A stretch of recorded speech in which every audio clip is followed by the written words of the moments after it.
The Togruta Force sensitive Shaak Ti was a Jedi Master and Council member during the latter days of the Galactic Republic. Born on the planet of Shili like most other Togruta, the Jedi took the place of Yaddle after the Battle of Naboo and fought alongside the other Jedi in the Battle of Geonosis, as a war with Count Dooku and a Separatist alliance had begun. Master T was deployed by the Council to oversee the training and the production of the clone army, but like the other Jedi, she had been oblivious to its true intention. The Jedi Council member had been the closest to uncovering the deception, as she had been alerted to the escape of ARC Trooper 5s. Upon his return to Coruscant, Master T missed the Kaminoan Doctor Nala Se, injecting the clone trooper with a mind-clouding drug. No one would believe the aggressive clone until his death at the hands of Commander Fox. By the end of the war, the Jedi Council member had been in the temple, and after the failure to kill the Sith Lord that had been Chancellor Palpatine, he executed Order 66. Although there are many versions of her death, from falling at the blade of General Grievous, to losing a duel to Starkiller on Felucia, Master T officially died at the hands of Darth Vader as she meditated in her quarters. But what if Shaak Ti had survived Order 66? How would she be able to escape the hunting empire? Could she change the history of the Jedi? In this episode of What If Order 66, that is going to be answered.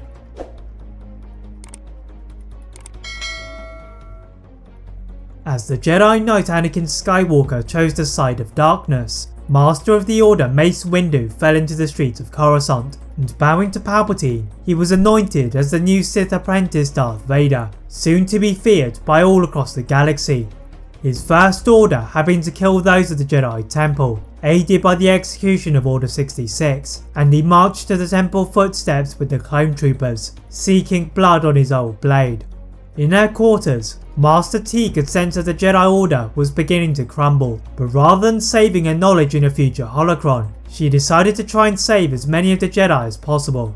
The dark side of Vader and the clones had already entered, so she rushed to find the Battle Master Sin Dralig, and together they began to help the Masters, Knights, Younglings, Initiates out from a secret passageway at the Jedi Temple, as the Temple guards stalked the relentless Sith.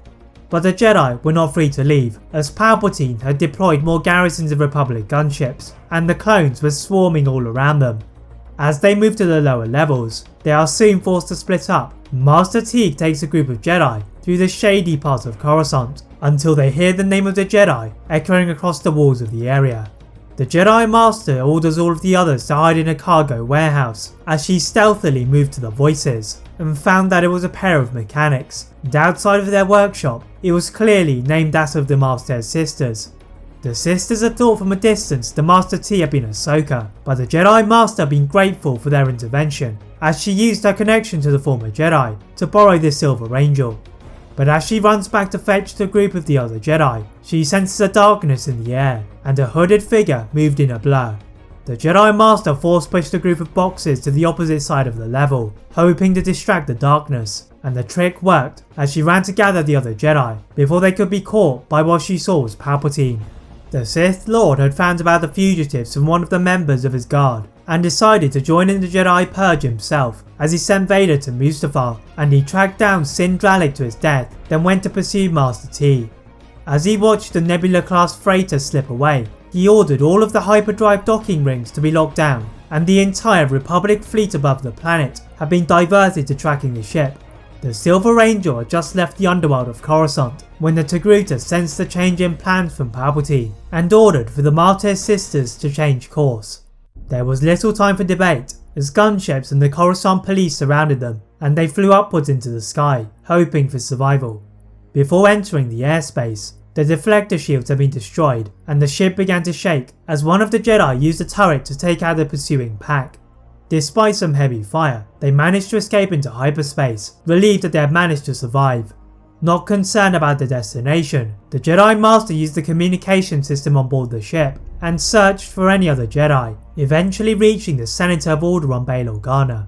The politician had also been occupied with rescuing the other Jedi, and had just allowed for the Jedi Master Obi-Wan Kenobi and Yoda to change the signal from the Jedi Temple on Coruscant, so requested for the Jedi Master to wait for further instruction, depending on the fate of the other council members. The Jedi Master agreed, until she looked at the navigational computer in front of her and saw that the sisters had diverted them to the planet of Kessel, so their safety was far from guaranteed. Approaching the atmosphere of the hot terrain, the Jedi Master orders the pilots to turn around, as they had evidently not learned their lesson from their previous journey, and after initially refusing, Master T performs a mind trick to make them swing the ship away. From beneath them, the Pikes had spotted the ship that had not delivered their spice, and ordered the guards to not let them escape. All of the Jedi gathered to the front of the ship, and with their combined might, force pushed the attempted tractor beam and fly to safety. Their close brush with death again did not ease the concerns of those aboard, and the Jedi receive another message from Senator Organa, telling them to convene on Polis Massa. The sisters drop the Jedi at the asteroid colony, before leaving for their next adventure, as Yoda is grateful that some of the Jedi have been saved. The Senator of Naboo, Padme Amidala, gives birth to Luke and Leia Skywalker before her death, and the Jedi needed to plan a counter-attack against the new Empire. The Jedi decide to split up to avoid detection, but Yoda would take the younglings and initiates to Dagobah and train them until they were ready, whilst those of sufficient skill are now under the service of the rebellion. The addition of these Jedi allows Organa to set up a group of Seeker Rebel cells, independently operating to strike small hits against the Empire. Yoda's Jedi eventually ready, and after joining the others, their timing is perfect, as they needed to destroy the superweapon that was the Death Star. Alongside Obi-Wan, who had taken a more active role in the rebellion, Master T guided a surprise attack on a dormant Imperial fleet, and they used their starfighters to blast through the destroyers before they could be activated. The Jedi Masters direct the fire at the tough exterior defences before dropping into one of the upper levels to destroy the space station from the inside without having access to the plans.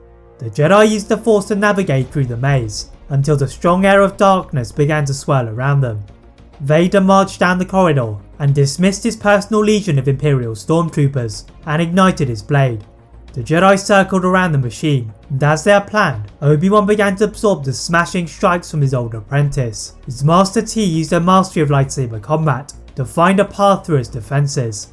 Vader remained strong until the Jedi led the battle into the tight confines of the tractor beam control room.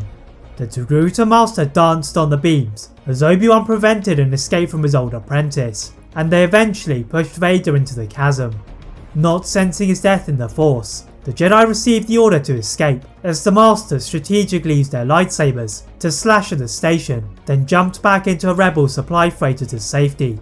As they are about to leave, the entire Rebel fleet begins to shake, and one of the officers uses a pair of macro binoculars to spot the shuttle of the Emperor landing on one of the remaining Imperial Star Destroyers. The Jedi quickly reach Yoda, who had responded to Organa's original pleas to help destroy the Death Star, and as the Rebel fleet began to be crushed by Palpatine's might, they rapidly evacuated to smaller starships as the Jedi attacked the destroyer's defences and skidded into one of the control towers. Scrambling to their feet, the Jedi see Palpatine beginning to move closer in one of the trams aboard the ship and stand in an attack formation to face the Emperor. Palpatine cackled as the doors to the large expanse slid open and gestured to the floating Vader in the bacta tank before projecting fallen debris to wipe out most of the attackers.